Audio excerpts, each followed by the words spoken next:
मनोभावों की आहुति देकर राष्ट्र की सेवा का व्रत लेने वाले आदरणीय श्री इंद्रेश जी, कार्यक्रम के अध्यक्ष, महाविद्यालय की प्रबंध समिति के अध्यक्ष आदरणीय श्री अजय सूरी जी, विश्वविद्यालय अनुदान आयोग के उपाध्यक्ष प्रोफेसर दीपक श्रीवास्तव जी, प्रख्यात सामाजिक कार्यकर्ता श्री कुमार नौटिया जी, महाविद्यालय की प्रधानाचार्य प्रोफेसर कृष्णा शर्मा जी और इस सभागार में उपस्थित सभी सम्मानित शिक्षक वृंद और छात्र छात्राओं, आज हम सब यहाँ पर इस कार्यक्रम के निमित्त एकत्र हैं और जो विषय है कि युवाओं की भूमिका आगे के भारत। आप सभी को ध्यान हो कि विगत 15 अगस्त को स्वतंत्रता दिवस पे प्रधानमंत्री श्री नरेंद्र मोदी जी ने जब हमारे 75 ईयर्स ऑफ इंडिपेंडेंस पूर्ण हुए तो उन्होंने कहा कि स्वतंत्रता का अमृत महोत्सव समाप्त हुआ, परंतु उन्होंने कहा यह अमृत महोत्सव समाप्त नहीं हुआ है। अब यहाँ से एक नए युग की शुरुआत का आह्वान उन्होंने किया कि जब हम 75वें वर्ष से 100वें वर्ष में पहुंचेंगे, यानी 75 ईयर्स से जब 100 ईयर्स कंप्लीट करेंगे तो हमारा लक्ष्य क्या होगा और हमारे कार्य क्या होने चाहिए, जिसको उन्होंने कालखंड का नाम दिया अमृत काल। अर्थात ये स्वतंत्रता का अमृत महोत्सव समाप्त नहीं हुआ है, अमृत काल प्रारंभ हुआ है और यह अमृत काल का प्रथम वर्ष है। तो मैं कह सकता हूं कि भारत की स्वतंत्रता के अमृत काल का उषा काल है। और अगर आप देखें तो ये 25 वर्ष का समय किसके लिए? ये तो युवाओं के लिए ही है। यानी जो 25 वर्ष का समय समाप्त होने के बाद जब भारत शताब्दी मनाएगा स्वतंत्रता की, तो हम लोग तो बुजुर्ग हो गए होंगे, तो उस समय आप युवाओं में से ही कोई ना कोई किसी न किसी महत्वपूर्ण स्थान पर रहकर देश के लिए कोई ना कोई सकारात्मक योगदान दे रहा होगा। परंतु इसमें ध्यान क्या रखना है? प्रधानमंत्री जी ने स्पष्ट रूप से कहा कि 5 चीजें हमें ध्यान रखनी है, 5 लक्ष्य हैं इस अमृत काल के 25 वर्ष के। पहला कि भारत को विकसित राष्ट्र और नंबर 1 की अर्थव्यवस्था बनाना है। दूसरा, इसके लिए गुलामी की मानसिकता के हर प्रभाव से अपने को मुक्त करना है। और तीसरा, इसके लिए हमें अपनी विरासत पर गर्व करना है। और चौथा, इसके लिए हम सबको अपने अपने कर्तव्य का पालन करना है। और पांचवा, वो कर्तव्य का पालन अलग अलग नहीं, सामूहिक और समेकित रूप में, यानी कोऑर्डिनेटेड एंड इंटीग्रेटेड फॉर्म में करना है। अब अगर आप देखें तो भारत नंबर 1 की अर्थव्यवस्था बने, उस दिशा की शुरुआत तो कहीं न कहीं हो गई जब 75वें वर्ष में हमने 5वीं सबसे बड़ी अर्थव्यवस्था का मुकाम हासिल कर लिया। और ज्यादा उल्लेखनीय बात यह है कि वो हमने इंग्लैंड को पीछे छोड़कर 5वीं बड़ी अर्थव्यवस्था बने, जो हमारे और उससे भी ज्यादा सुखद संयोग ये है कि लंबे समय तक इतिहास में हमको जो पढ़ाया गया कि अंग्रेज हम पे इसलिए हुकूमत करते थे कि वो कहते थे राज करना हिंदुस्तानियों को नहीं आता, इसलिए अंग्रेजों को रहना जरूरी है। और इसी स्वतंत्रता के अमृत महोत्सव वर्ष में आप देखें कि वहां की इंग्लैंड की सरकार में इतनी फर्क हुई कि भारतीय मूल का व्यक्ति उनको ये बता रहा है कि राज मानना हो तो इसे संयोग मान लीजिए और सूक्ष्म दृष्टि देखना हो तो इसे दैवीय योग मान लीजिए। यह आने वाले समय के लिए एक संकेत। परंतु आप ये देखिए कि ये जो गुलामी की मानसिकता से बाहर निकलकर भारत को वहां तक पहुंचना है, तो ये बताइएगा हमारा लक्ष्य सबसे बड़ी इकोनॉमी बनना और मोस्ट डेवलप्ड कंट्री बनना है, तो वो करके क्या हासिल होगा? अमेरिका तो मोस्ट डेवलप्ड कंट्री है इस समय, और उसके बाद कोई भी जाके किसी भी स्कूल बारे में गोली चला दे रहा है। क्यों भाई? अगर डेवलपमेंट के सारे पैरामीटर्स आपने पूरे कर लिए हैं तो ऐसी स्थिति क्यों है? एक वॉल स्ट्रीट जर्नल की पिछले महीने की रिपोर्ट है जिसमें जो गन वायलेंस के केसेस हैं, एक गन वायलेंस आर्काइव करके वहां संस्था है जिसने गन वायलेंस के केसेस को रिकॉर्ड किया है केवल 2023, यानी मार्च के महीने तक, 3 महीने, जिसका पैरामीटर ये कि जिसमें कम से कम 4 लोग घायल हुए हो या मारे गए हो अदर देन द शूटर। ऐसी घटनाएं आती कितनी हुई अमेरिका में? 146, 146 घटनाएं हुई है 2023 में, जिसमें कम से कम शूटर के अलावा या तो 4 या उससे अधिक लोग घायल हुए हो या मारे गए। किस बात का डेवलपमेंट, यही हमारा लक्ष्य है क्या? और गुलामी की इस मानसिकता से हमें इस बारे में भी वापस आना है कि जो बातें हमारे दिमाग में भरी जाती हैं विदेशी पैरामीटर्स को देखकर, उनसे भी समझने की जरूरत है। जैसे आपको याद हो, एक हैप्पीनेस इंडेक्स आई थी 2 दिन पहले, और कहा गया था हैप्पीनेस इंडेक्स में भारत बहुत पीछे है। पर आपने से बहुतों ने ध्यान नहीं दिया होगा, हैप्पीनेस इंडेक्स में टॉप 5 कंट्रीज में से एक कंट्री है आइसलैंड, वो नंबर 3 पे है। और एक दूसरी इंडेक्स है, वो है एंटी डिप्रेशन ड्रग्स के कंजम्पशन में आइसलैंड नंबर 1 है। अब आप ये बताइए, ये कौन सा हैप्पीनेस का पैरामीटर आपका है कि जो देश एंटी डिप्रेशन ड्रग्स के कंजम्पशन में नंबर 1 है, वो आपके हैप्पीनेस इंडेक्स में नंबर 3 है। इसलिए इन सारी चीजों से मुक्त होने की आवश्यकता है, और मुक्त होने का स्रोत कहां से मिलेगा? आप लोग डीएवी कॉलेज में ये छात्र हैं, स्वामी दयानंद सरस्वती जी ने आज से कितने पहले, जब 1875 के आसपास आर्य समाज की स्थापना की, उस कालखंड से देखिए तो आपको इसमें सूत्र दिख जाएंगे। 1875 का वो कालखंड याद करिए, 1870, 1880, 1890, 1900। ये वो कालखंड है जब यदि वेदों का सर्वाधिक अध्ययन किसी विदेशी देश में किया गया है तो वो है जर्मनी। 1880, 90, 70, 60 के दशक, यानी जिस समय स्वामी दयानंद सरस्वती ने कहा कि वेद ही मूल है और इसी से ज्ञान का वास्तविक स्रोत निकलेगा, और इसी से उन्होंने सबसे पहले स्वराज्य की जो अवधारणा थी वो 1875-76 में दी, यानी भारत के राज्य में स्व के तत्व की स्थापना का आधार इसी से निकलेगा। अब आप एक और बात देखिए कि अगर 1860, 70, 80 और 90 के दशक में सबसे ज्यादा रिसर्च जर्मनी में हुई वेदों के ऊपर, उसके सब्सिक्वेंट डिकेड्स 1900, 1910, 1920 और 1930 फंडामेंटल साइंस की सारी डिस्कवरीज जर्मनी से ही हुई। चाहे वो क्वांटम मैकेनिक्स देने वाले मैक्स प्लैंक हो, चाहे रिलेटिविटी देने वाले अल्बर्ट आइंस्टीन हो, चाहे एटम बम बनाने वाले ऑटो हॉर्न हो, और वो रॉबर्ट ओपेनहाइमर हो, अथवा अनसर्टेनिटी देने वाले हाइजेनबर्ग हो, अथवा एडविन श्रोडिंगर का नाम अगर सुना हो जो वेव की थ्योरी देते थे। और ये सारे नाम मैं क्यों कह रहा हूं? ये महज संयोग नहीं, सबने कहीं ना कहीं वेदों को कोट किया है कि मैं उन चीजों से प्रेरणा लेता था। इसका ये हुआ कि महात्मा दयानंद जी ने जो सूत्रपात किया था 1875 में, उसका प्रभाव बहुत साफ और सामने दिखाई पड़ता था आने वाले टाइम। जो बात मैं पहले भी 1-2 बार आपको बता चुका हूं, इवन एडविन श्रोडिंगर की बुक है लाइफ के ऊपर, जिसको मैं भूल रहा हूं, उसमें कई जगह जाकर आप पढ़िएगा तो उन्होंने एक चैप्टर है जिसमें उन्होंने ये लिखा है कि वेदों से वो कैसे इन्फ्लुएंस हुए। बहुत से लोगों को इस विषय की जानकारी नहीं होती है। और मैं एक और उदाहरण देना चाहता हूं कि आप सबको पता होगा कि 21st सेंचुरी की जो सबसे बड़ी साइंटिफिक खोज है, वो अभी तक जिसको आम बोलचाल की भाषा में गॉड पार्टिकल कहते हैं, यानी वो मूलभूत कण जिससे सारे ब्रह्मांड की रचना मानी जाती है, जिसका साइंटिफिक नाम है हिग्स बोसॉन। ये 1 जुलाई 2012 को यूरोप की सरकार में खोजा गया था। हिग्स बोसॉन 2 साइंटिस्टों के नाम पर है जिन्होंने इसकी सबसे पहले अवधारणा दी थी। एक थे mister Peter Higgs of England, और बोसॉन शब्द भारत के वैज्ञानिक सत्येंद्रनाथ बोस के नाम पर है जिन्होंने इसकी सबसे पहले अवधारणा दी। मगर महत्वपूर्ण बात क्या है, ये मैं आपको क्यों बता रहा हूं? सन लेबोरेटरी की लॉबी में आप जाएंगे तो वहां पे एक डांसिंग करते हुए नटराज की स्टैचू बनी। क्यों? उसके नीचे फिर से कैमरा ऑस्ट्रियन साइंटिस्ट ने उसका कोट लिखा है कि क्यों उन्होंने नटराज की मूर्ति मांगी। उन्होंने कहा because the perpetual creation and destruction of this universe is like a cosmic dance of Shiva.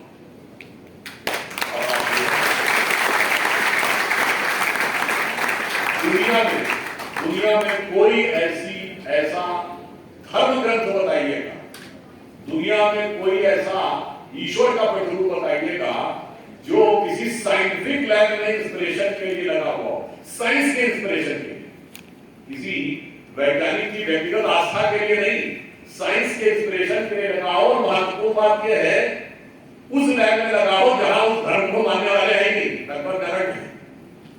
आप सोचिए इसका क्या हुआ। और मैंने क्यों बोला, इसी फिट्स है कैप्रा साइंटिस्ट है, ये बड़ी फेमस किताब है, शायद आप में से कुछ ने नाम सुना होगा, ताओ ऑफ फिजिक्स।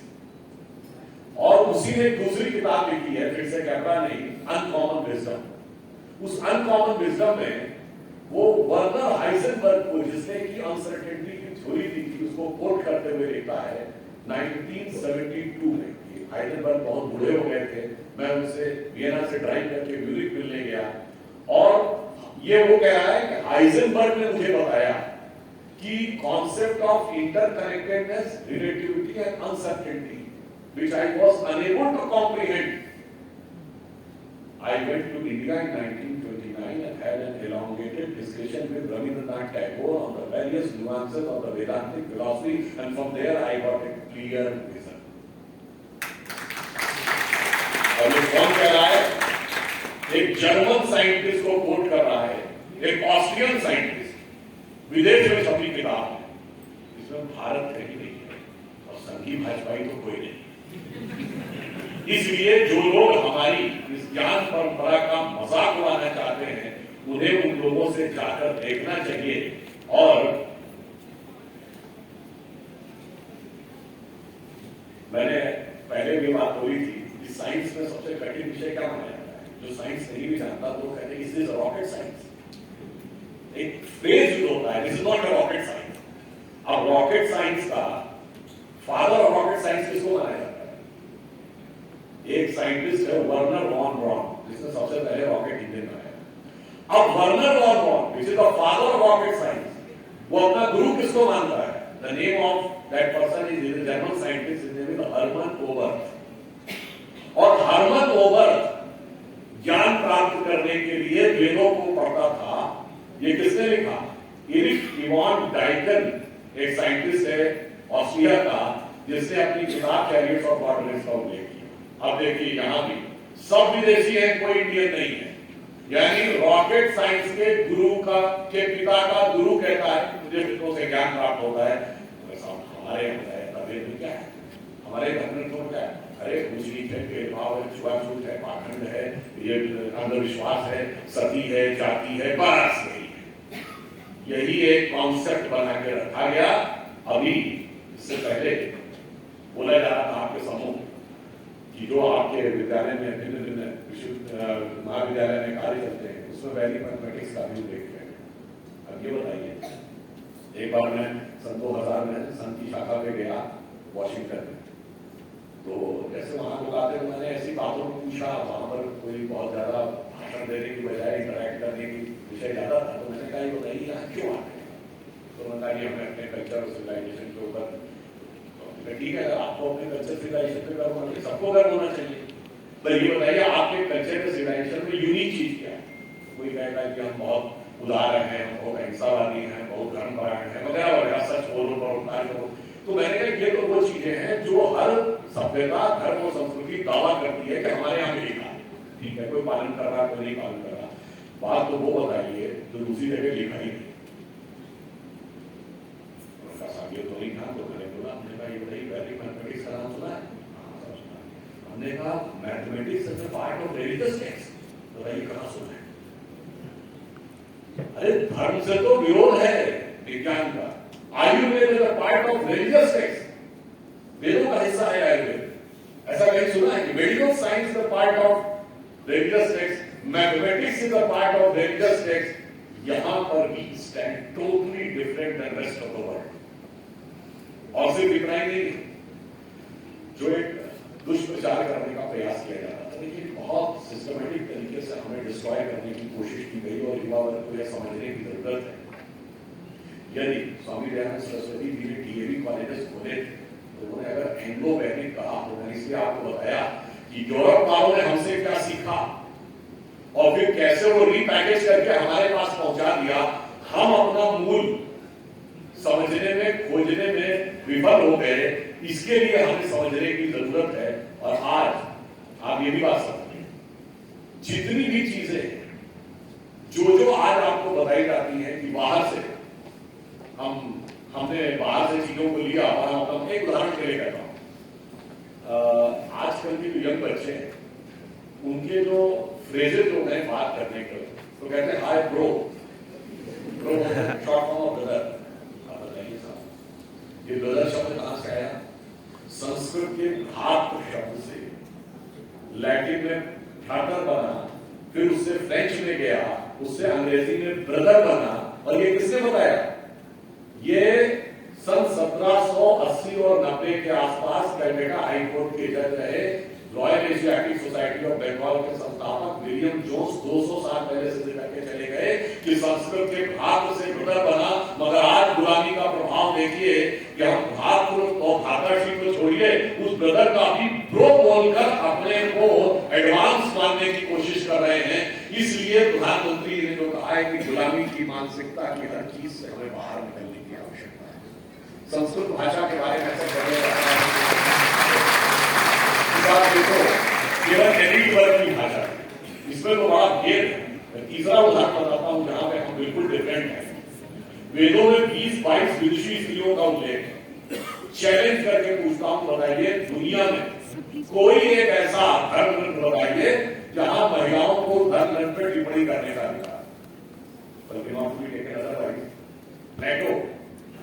प्लेटोनिक वर्ड सुना ना, तो वो हाई लेवल में होता है। प्लेटो की रिपब्लिक में जानते क्या लिखा कि महिलाओं को आत्मा होगी नहीं, मतलब वो कुर्सी में जैसी चीज, उसमें लिखा राजा के अलावा किसी को पढ़ने की जरूरत ही नहीं। आप सोचिए, जिनके विचार ये थे वो हमें ये समझाने में सफल हो गए कि हमारे यहाँ भेदभाव, हमारे यहाँ याज्ञवल्क्य कृषि के साथ गार्गी का शास्त्रार्थ, मेधा देवी के साथ संध्या का शास्त्रार्थ, और सबसे बड़ा शास्त्रार्थ आचार्य मंडल मिश्र और आदि शंकराचार्य। और उसकी महत्वपूर्ण जानते हैं क्या? वो कहते हैं कि संस्कृत जंजन की भाषा नहीं थी। वो उल्लेख आता है कि शंकराचार्य जी जाते हैं मंडल मिश्र के क्षेत्र में, तो वहां पे कुछ महिलाएं पानी कर रही कुएं से, तो उनसे पूछते हैं कि मंडल मिश्र का घर कहां है? तो वो कहते हैं कि साहब जिस गली के बाहर आप जाइएगा जहां आपको लगे सफाई करने वाले भी उपनिषदों के सिद्धांतों की गूढ़ व्याख्या सहज में करते हुए चले जा रहे, समझिएगा इसी गली में कहीं आचार्य मंडल मिश्र का घर है। और जब उस गली में अंदर जाइएगा तो उन्होंने कहा, तो शायद आपने संस्कृत का श्लोक कभी सुना हो कि स्वतः प्रमाणम परतः प्रमाणम हीरांगना यस्य हीरागिरन द्वारीय दन संनिरुद्ध जानीय तत् मंडन विष्णु।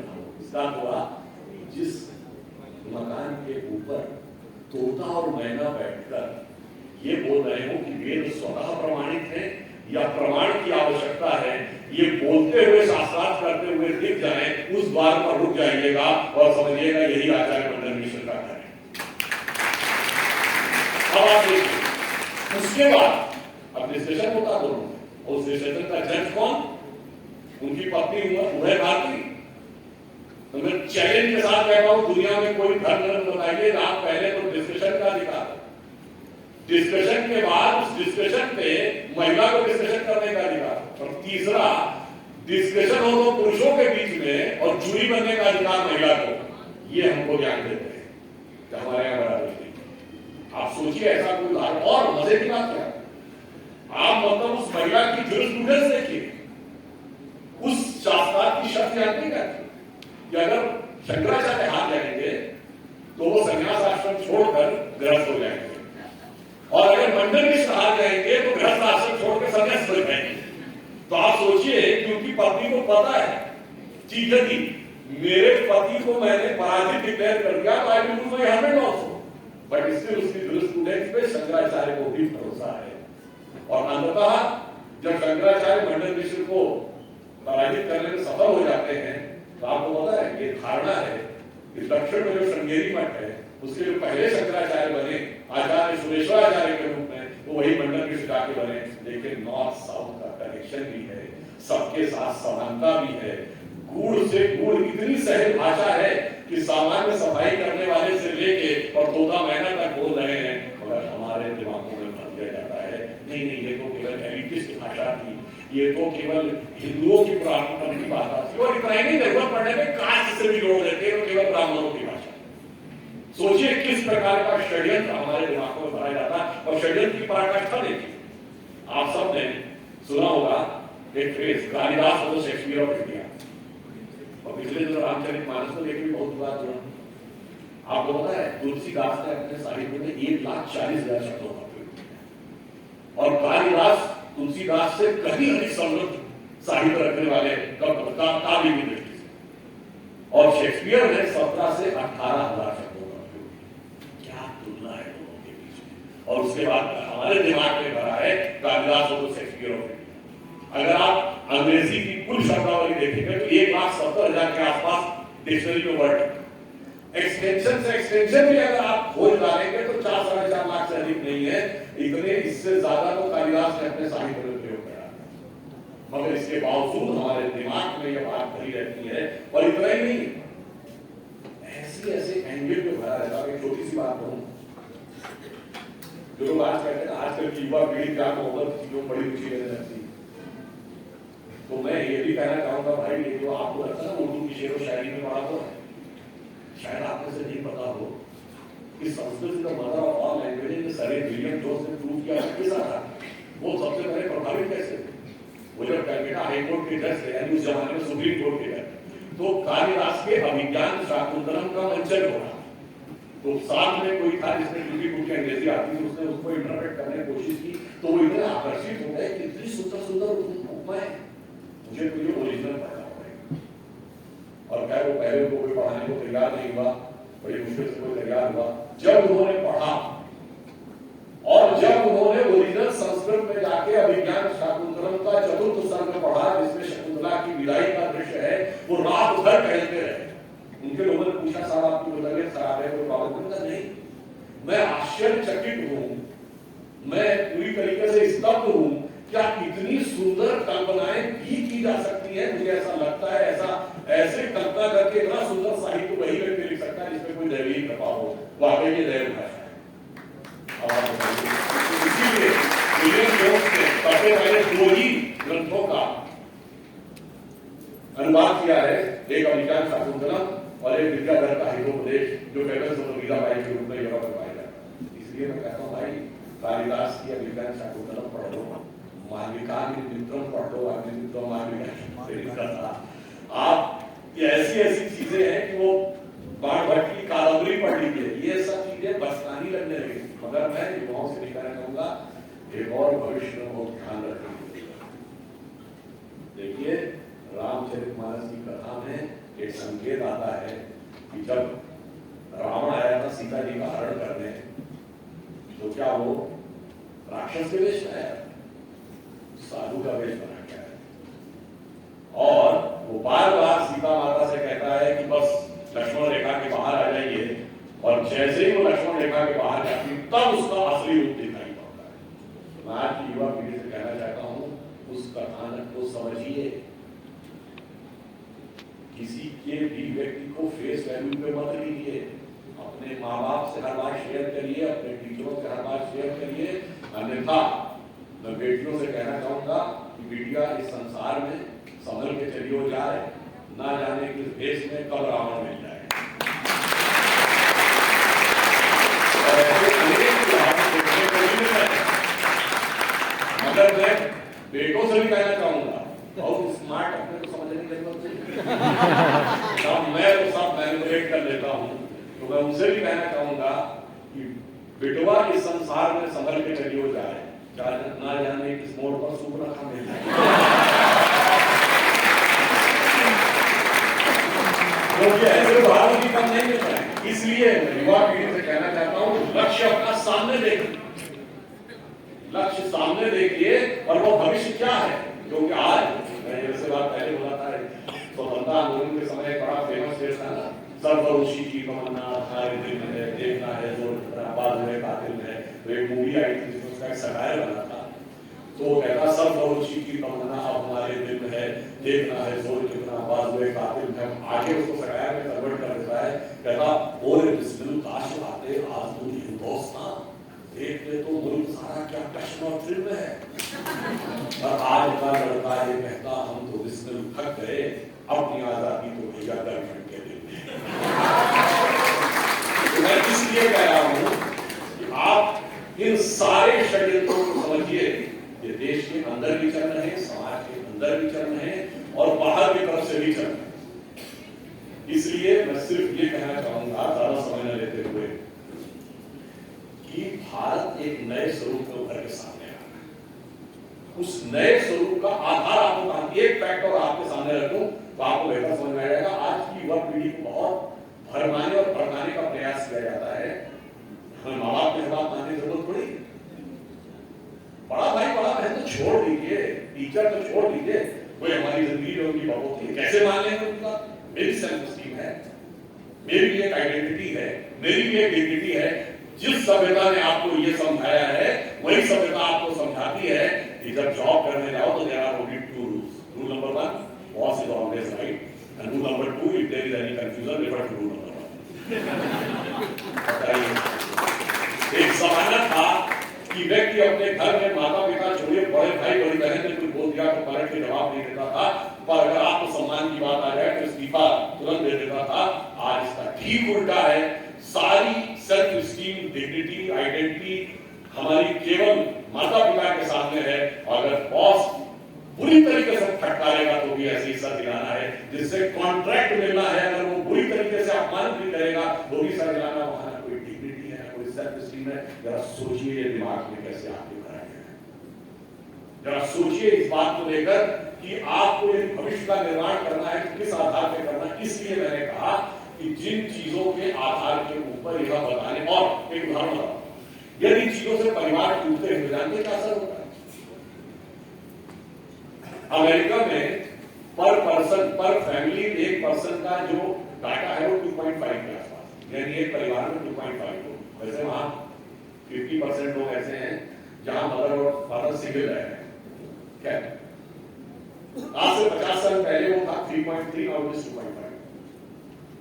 केवल 0.8 कम होने से अमेरिका में 3 करोड़ 10 लाख नए मकानों की जरूरत पड़ी, और जो वेरियस रिसोर्सेस क्रिएट करने की जरूरत पड़ी, जिसमें घर के अप्लायंसेस, टीवी, फ्रिज से लेकर भारत में अगर गाड़ी चाहिए, उसका जो इकोनॉमिकल इंपैक्ट है दैट इज $8 ट्रिलियन।